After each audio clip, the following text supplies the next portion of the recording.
Welcome to Journey to Joy Live, a podcast to promote wellness, resilience, and inspire joy. Be empowered to balance your mental, physical, financial, aspirational, and social health while providing mental health awareness and breaking down the stigma of mental illness in the Black community. I'm your host, Dr. NJoy, and I'm here to help you transform life's challenges into opportunities for joy. Let's begin the journey together.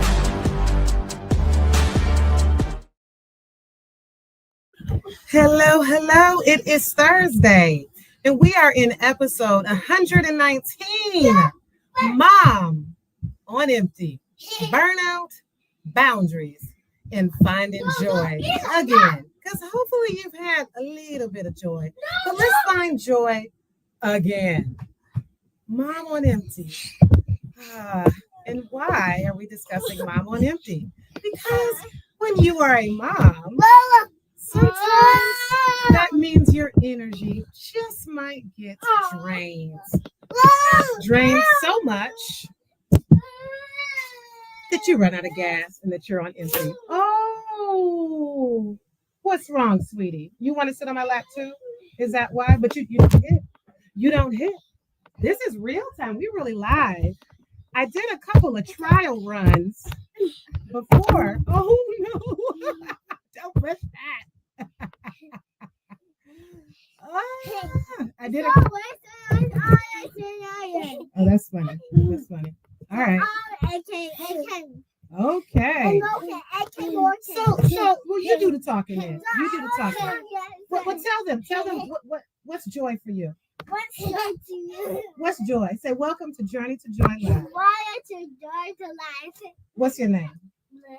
Elijah. And how old are you? 4. You're 4. Four. What's his name? What's his name? Elijah. Oh, wait, we muted. Okay, we muted ourselves. Nope, don't do that. You mute yourself when you do that. You mute yourself. They can't hear us. They can't hear us when you do that. Okay, what's your brother's? Okay, all right. Okay, now we're just playing with the mic. Mom on Empty. So what's your name? You already said your name, Legend. What's your name? Egypt. And how old are you? 10. You're 10. So apparently he's 4 and he's 10. Can you see how a mom can be on empty when she has a 2-year-old and a 4-year-old? I didn't tell them to do this, but this is kind of like how it feels to be a mom when you're trying to do something, but you can't because the kids won't let you. You know what? I'm glad you guys are happy because it seems like every 5 minutes y'all start screaming about something. Okay, go play with Bluey now. No. Go play with Bluey. Where's Bluey? Show us Bluey. Where's Bluey? Hey, messed up Bluey? Yeah, is Bluey over there? Where's Bluey? Messed up. Okay, so it's a fantastic metaphor. Now, see, when you start playing with my mic now when you play with my mic, that don't play with them. All right, so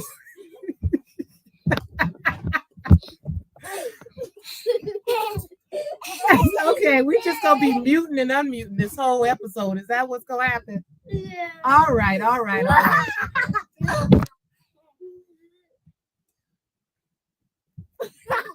It is okay to take a step back and reset, even when you are overwhelmed and drained by being a mother.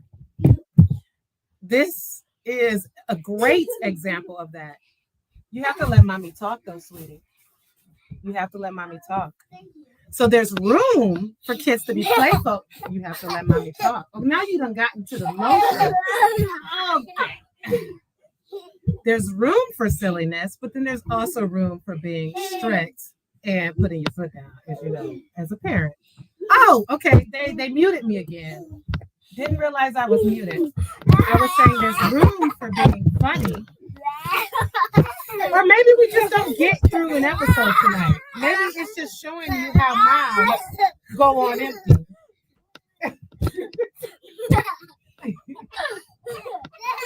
All right. Where's Peppa Pig at? Is Peppa Pig still?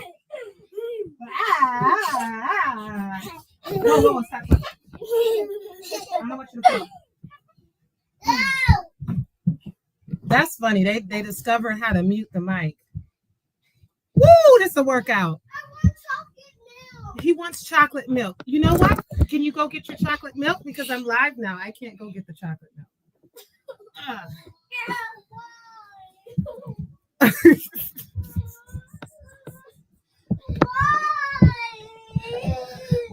You really gonna cry? Here. No, that's not for you. That's for him. I'm gonna give you one too. I'll give you one too. There we go. He crying. Here. There we go. Oh my gosh, being a mom is a workout, as you can see. So you want me to get you chocolate milk? Can you get your chocolate milk? I'm not gonna get up from my seat while I'm going live. Okay, mom on empty. That's a perfect example of how moms become empty because kids are forever surrounding you. And what did I say? They were really happy and energetic. And then all of a sudden they're screaming and then back to happy. Especially when you have toddlers, they are your shadow and following you everywhere. And then the teenagers are the complete opposite. It's almost like they're a repellent and they're nowhere to be found.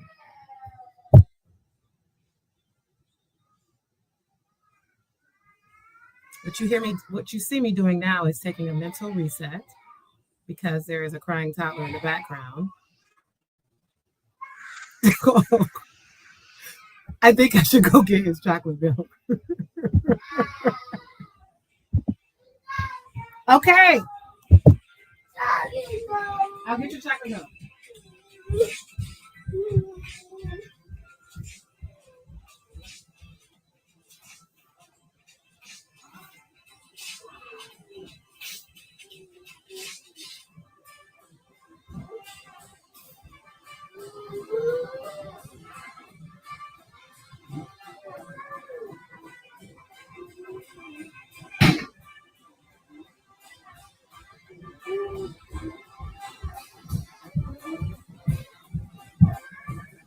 Wait a second.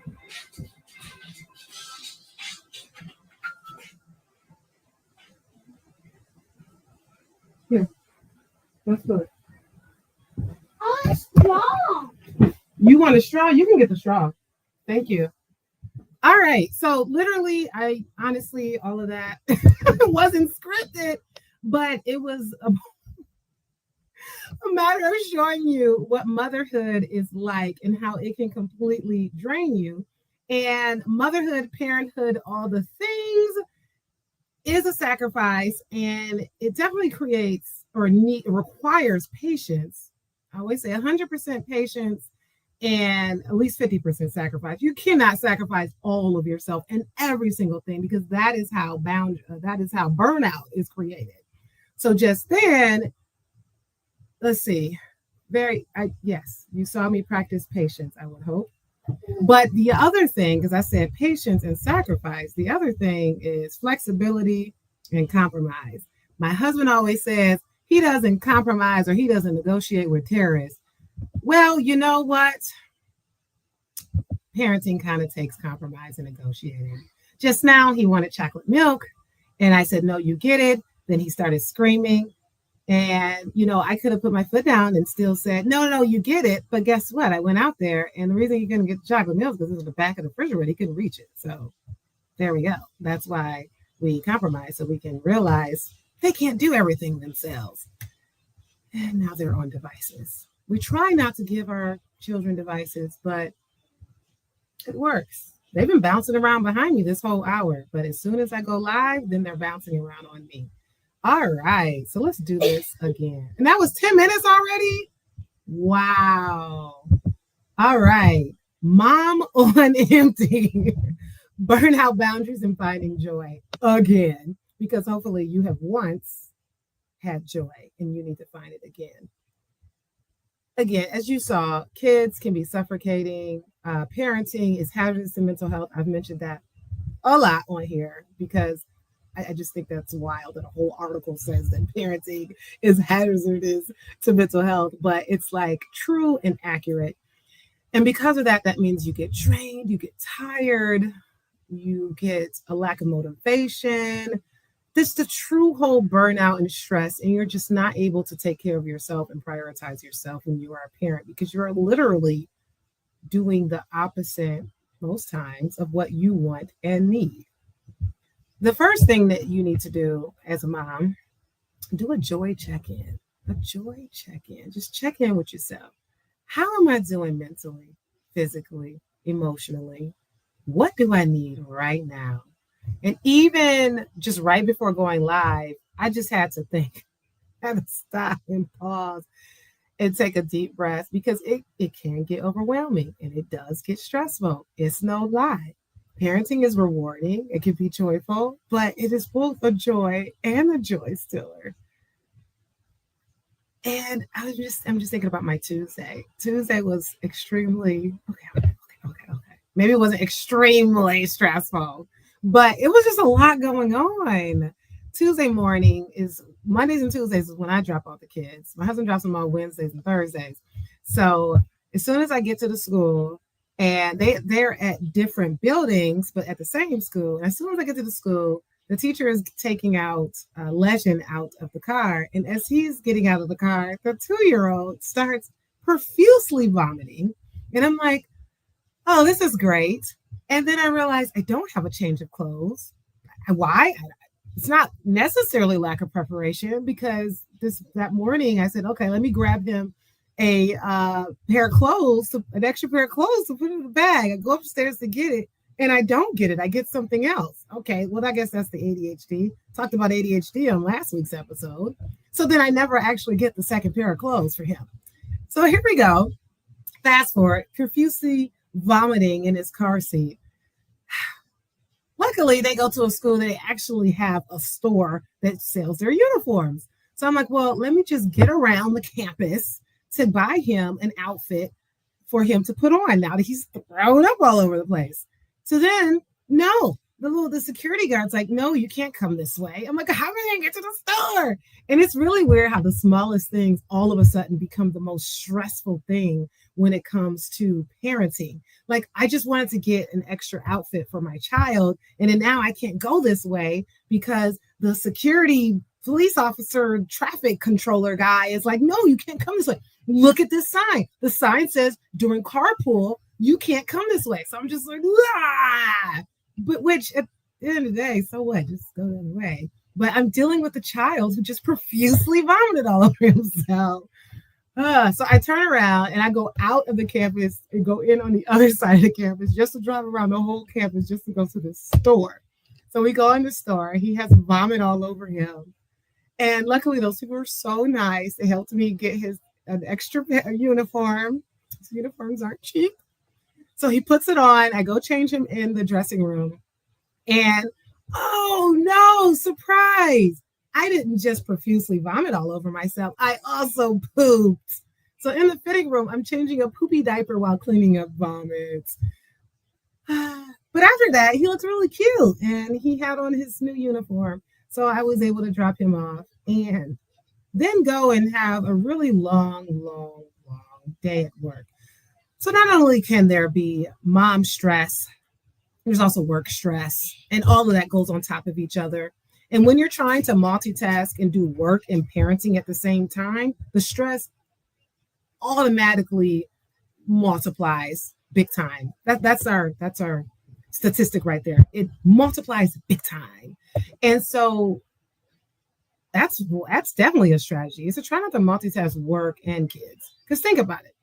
Right now, I'm trying to do a podcast. It's not necessarily work, but let's put it in the work category. And I'm trying to parent. Parenting and trying to get him chocolate milk is easy. Doing this podcast is easy. But as you saw about 5 minutes ago, doing the podcast while parenting is not so easy. It's fun, and I expected it because that was my plan tonight with talking about mom on empty. But that was a lot. I did not factor in them muting my mic multiple times. I did not factor that in. So multitasking both work and parenting, gotta go. That is definitely a way. And I've learned that many hard times by realizing I'm trying to focus on work and then I'm stressed out because they're interrupting the work. But they're my child. I should focus on them. So the time for parenting is the time for parenting, and the time for work is the time for work. And if I'm focused on my child and then work succumbs, then I get stressed out because then I'm like stretched both ways. So when you are stretched more than one way, that creates burnout, that creates drain, that creates stress. Try to focus on one thing. Try to be present on one thing. When you're at work, stop thinking about laundry. Stop thinking about when you're going to pick up the kids. Stop thinking about what you're going to do for dinner. Focus on work. When you leave work or take a break from work, whatever, and you are able to focus on parenting, then you can say, okay, this is what I'm going to do for laundry, or I got to do laundry. This is what I'm going to do for dinner. I'm going to pick up the kids at this time. Because when you interject both worlds, that creates stress. And I definitely have learned I need to focus on one thing at a time. Do I actually do it? No, because we all know to do the practical things. We don't actually do it. But at least I know like, okay, this is my fault. I'm trying to do more than one thing at a time. And this is why I'm stressed out right now. So let's go back to that joy check-in. Every day, do a joy check-in. How am I doing mentally? How am I doing physically? How am I doing emotionally? Mentally, are you feeling sad? Are you feeling a lack of interest? Are you feeling drained? Are you feeling like you don't want to be a parent? Are you feeling like you don't want to be here? Ask yourself those questions and be honest with yourself. Emotionally, are you moody? Are you angry? Are you snappy? Are you irritable with the kids? Honestly, all of this is raw transparency. So literally 30 minutes ago, they found these pictures, and there were 4 pictures. What happened to the 4th picture? This little guy back here, he comes and he shows me 5 pieces of the picture, and he's just like, ha, ha, ha, ha, ha, ha. And he sees my face, and he's like, sorry. And I'm like, why did you tear up this picture? And I'm thinking to myself, why am I even mad? It's a picture that I can print again if I want to, or it's on digital. But yeah, I decided that I was going to choose, why did you do this? And then he starts crying. And it's like, well, did I really have to yell at him? At the time, I think as parents, we want to like put this fear in them or put this anger because we want them to not do it again. But that honestly doesn't stop them from doing it again. They're probably going to do it again. But later I realized, not later, I already had realized that the picture's not that important. It's a picture of me and my husband when I was pregnant with the 2-year-old holding a sonogram. So it's an important picture, but him ripping it up, it's not that important. So that's why it's good for us to do an emotional check-in. How are you feeling? Are you easily snappable in this moment? And what kind of reset do you need? Apparently I was easily snappable at that moment, but I feel good now. So ask yourselves those questions. How am I doing emotionally, mentally, and how am I doing physically? What you say, Legend? You what? Can I get you a blanket? I had a blanket. It's right there. Get that blanket. So I don't know what I was saying. Where did I leave off, Legend? Okay, physically. Are you feeling tired? That's a physical symptom of a lot of different things. Fatigue could be because you're stressed or burnt out, but it could also be because you literally haven't had a lot of sleep.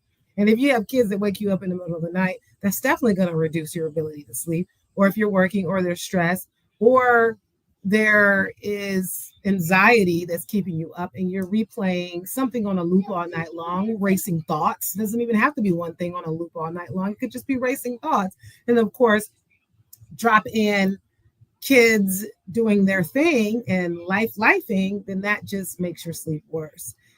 It's a lot of different things. It's not just one thing to help with sleep and to help with dealing with resting your mind so that you can be able to sleep. I talk to my patients all the time about a lot of different strategies. A lot of people come to me because they want medication for sleep, but at the end of the day, that's not always going to be that thing that is going to help you sleep. And you also don't want to be dependent on something like that.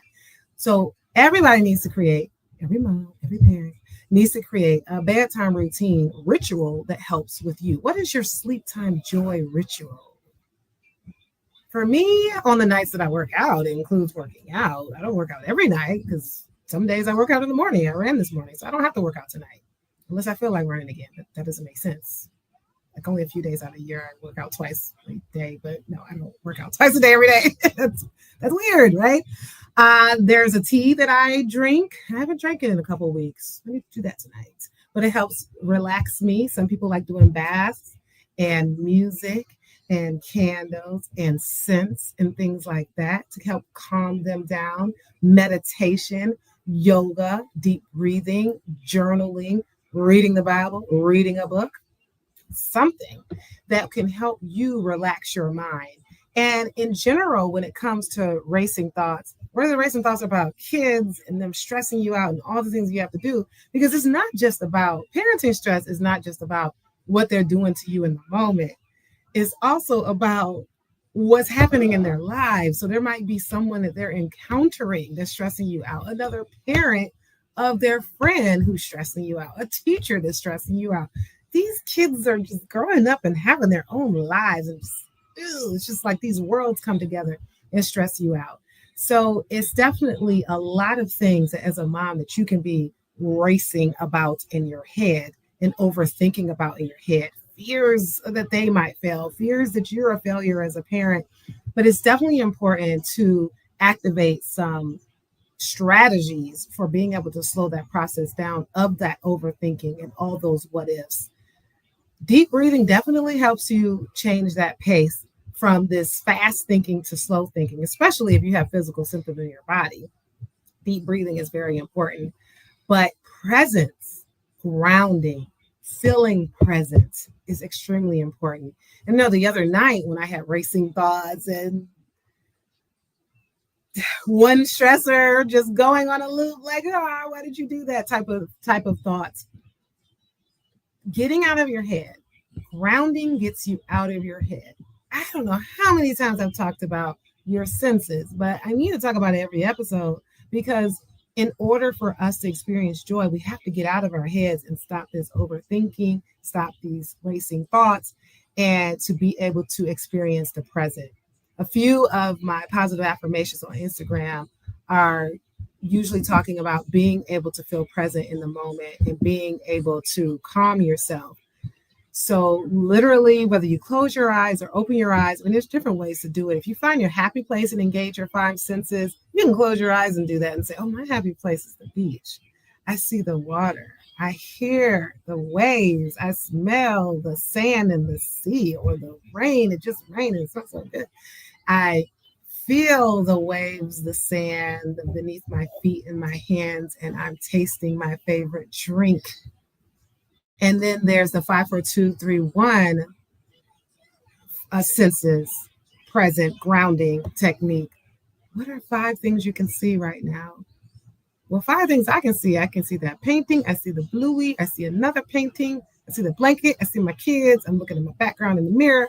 What are 4 things I can hear? I hear them watching TV. I hear my own voice because I'm talking. I hear bluey back there. I feel like a fan. That's about it. I don't hear 4 things. What are 3 things that I can feel? I feel this desk. I feel my chair. I feel these pictures. What are 2 things I can smell? I don't really smell anything. When you first spray your perfume, you can smell your perfume, but then your nose gets used to it. Oh, I do smell my perfume, actually. Now that I'm focused on it. I'm so focused on my senses that I don't know what I'm stressed out about anymore, right? And then one thing I can taste, well, I just taste the last thing I ate. Now you want a blanket? Can you guys share a blanket so I don't have to get up in front of everybody again? Oh, that's so sweet. He said, Egypt, they're going to share. Oh, good job, guys. Definitely, praising your kids makes your life better. Some parents say, why am I going to praise them for doing something they should be doing? Why not? Why not promote what they're doing? Positive reinforcement is exactly what it is. It reinforces them to do something positive.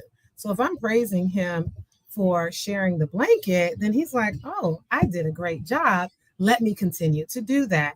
As opposed to negative reinforcement, which takes you're taking things away because they did something bad, which that, yeah, I mean, that can work too. But we're talking about praising. A lot of parents feel like, why am I praising? But that makes you feel better. I mean, it makes me feel better. So definitely praising is really good. So anyhow, we were talking about sleep. I was talking about doing a joy check-in with yourself. How are you doing physically, emotionally, and mentally? And so we were on physical and feeling tired. So we were talking about sleep hygiene and all those things. So hopefully those are all good things that work for you. So that's your joy check-in. Every day, do a joy check-in. This shouldn't take long. It should take a minute or two, 5 minutes maybe. But what is a 10-minute joy ritual that you can do every day? Just 10 minutes. Yes, for self-care. You should book a vacation, get a massage, get a mani-pedi if you can and if you have the money. But that is not something you can do every single day. Definitely not every single day or every single week or every single month. Or for some people, not every year they can book a hotel or book a staycation or a vacation or something like that. So let's focus on what you can do in 10 minutes. What can you do in 10 minutes that is a joy for you? Is it getting on the treadmill? Is it running? Is it walking and getting some sun real quick, taking a break away from the computer? Does your job require you to be on the computer all day? You definitely have to have breaks. And especially with kids, if they're all over you, literally, hey, if you're just tuning in right now, please rewind this video and watch the first 10 minutes. They were literally on me. And that is definitely the ultimate metaphor for how parenting is like. So when the kids are just all over you, they literally drain your mental energy and your physical energy. So it's really important for you to put in at least 10 minutes a day. You should do more. You should do more. But we're just talking about stuff that's easy to put in if you don't do anything for yourself. So if you don't do anything for yourself, at least do a 10-minute joy ritual. And outside of walking and getting on the treadmill and getting some sun, it could be reading, it could be writing, it could be taking deep breaths, it could be listening to a meditation video on YouTube, it could be talking to a friend, it could be watching 10 minutes of a Netflix show real quick. What brings you joy? Ask yourself that question, because if you are just, I was going to say knee deep, not even waist deep, shoulder deep, you're just in the deep end of parenting and you just really haven't been focused on yourself, thinking about yourself and what you need at all. So if that is happening, what did you used to like? Let's find joy again. What are some boundaries, empowerment, resilience? What can you put in place so that you're able to have you again, so that you're able to have joy again? Boundaries are important. Sometimes I have to tell him, like, no, it's mommy's turn. And I do a lot of sacrifice. Whenever they're around, they get to watch TV. How am I gonna watch my own show if they're here? I can't even focus. I might as well let them watch. Daddy's different. He's like, I don't care. I'm gonna put on my baseball. Y'all figure it out. But I can't even focus on TV when they're around. So for the most part, they kind of get the priority with that. But in certain times, you definitely have to have boundaries so that you are able to focus on you and do what you need to do in order to reset. So I know I have people watching. What's your joy ritual? Tell me, make a comment. Why is parenting hard for you? Outside of what I said, what's different than what I explained? And I have a 2 and 4 year old, but I also have a 14-year-old, which can be rewarding. But 14-year-olds are just like, they're a whole nother species. And, that takes a learning curve too. Even though you've been a parent longer, for like at least 13 years, and now they're 14, you're like, whoa, it's just different. Because you have to start respecting their wishes. Well, you should respect their wishes too. But they're becoming an adult. So you have to start collaborating with them and asking them what they want and then compromising. I have a comment. Yay, Keandria, you like to walk. Walking is awesome. This morning I was out. It was like 65-degree weather. It felt so good. It's nice to get out in the morning when it's cool. Thank you for your comment. Anybody else? But getting back to the teens, it's a stretch. It's a mental stretch because, you're the parent. And this whole time, you're like, there's this power struggle. But why do you have to have a power struggle? But for the most part, for young kids, people feel like they need to be the boss and like it's what I say goes and that's it. So really for young kids, you should start working on kind of dialing back that power struggle anyway. But as a 13, you definitely have to dial back the power struggle because you want them to grow up to be assertive and speak up and be able to make their own decisions. But if you're making the decisions for them and telling them what to do all the time, how are they going to do that for themselves? Gym allows you to change the atmosphere. Oh, yes. Oh, yeah. That's exactly how I feel about going outside versus being on my treadmill. I like the treadmill, but being outside is good. And being in the gym, I miss going to the gym. I'm going to blame these kids. I don't go to the gym because the kids. Like, even when they're asleep, I can't go to the gym. Well, I guess I can. But I guess I choose that too. Okay, so it's on me. See, I'm telling you, you can prioritize yourself. I'm like literally contradicting myself right now because there are certain things that I actually can do. I just choose not to do it. So what are some things that you can do and you just choose not to do it? I literally came up with the way I can go to the gym. My husband can be with the kids when they're sleeping and I can go to the gym. But maybe I don't feel like it. And I also created a gym for myself. So maybe that's a bad example for me. But for you, what are some things that you can incorporate? Gym. Oh, they do have child care. Yes, I do know that. So when my 14-year-old was, I don't know, 6, 7. Oh no, I said 6, 7. I didn't mean to. I knew it. He said 6, 7 now. That is hilarious. So when he was 6, 7, I used to take him to the gym. And I do that on purpose. I don't know if you can hear what he's saying it. But I used to take him. Yeah, I used to go to LA Fitness, and he used to love going with me because he would play around at the child care. So there's ways to get your stuff in. If you like to walk, you can walk with the kids. If you like to go to the gym, you can go to the gym. There's just no excuse. There's no excuse. I'll tell you something. There's no excuse. Turn on David Goggins. Let him yell at you and curse at you and tell you can do it and prioritize yourself and stop making up excuses. So there are ways for you as a mom to prioritize yourself so that you're not running on empty because your cup needs to be full for you to give. Because if you're running on empty, what are you giving? If a car is empty and it's not moving, where is it taking you? Absolutely nowhere. So you are taking them nowhere, your kids nowhere. If you are running on empty, you have to keep your cup full.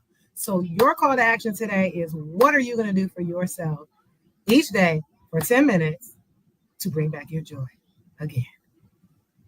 Check in with yourself. How am I feeling right now?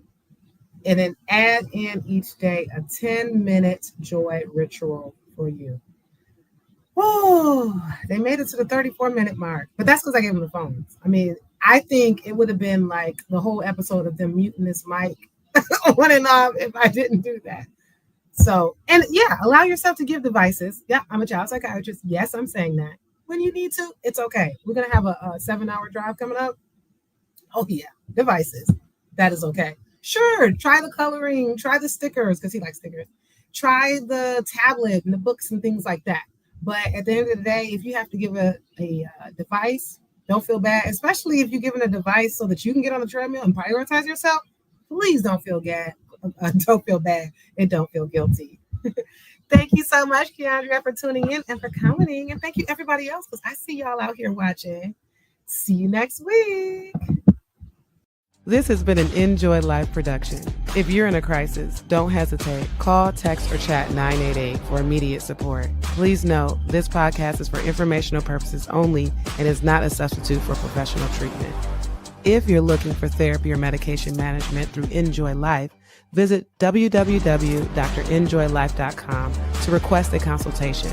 I'm licensed in 12 states. I accept Aetna in Georgia, Florida, and Virginia. Be sure to grab your copy of the NJoy Note to help you on your wellness journey. Also check out Inspired Joy for the wife, mom, boss to help you balance it all without losing yourself. Better yet, get the full Joy bundle for just $45. Remember, Journey to Joy Live is every Thursday at 7 p.m. Thank you for joining me, and until next time, may you continue to transform stress into joy.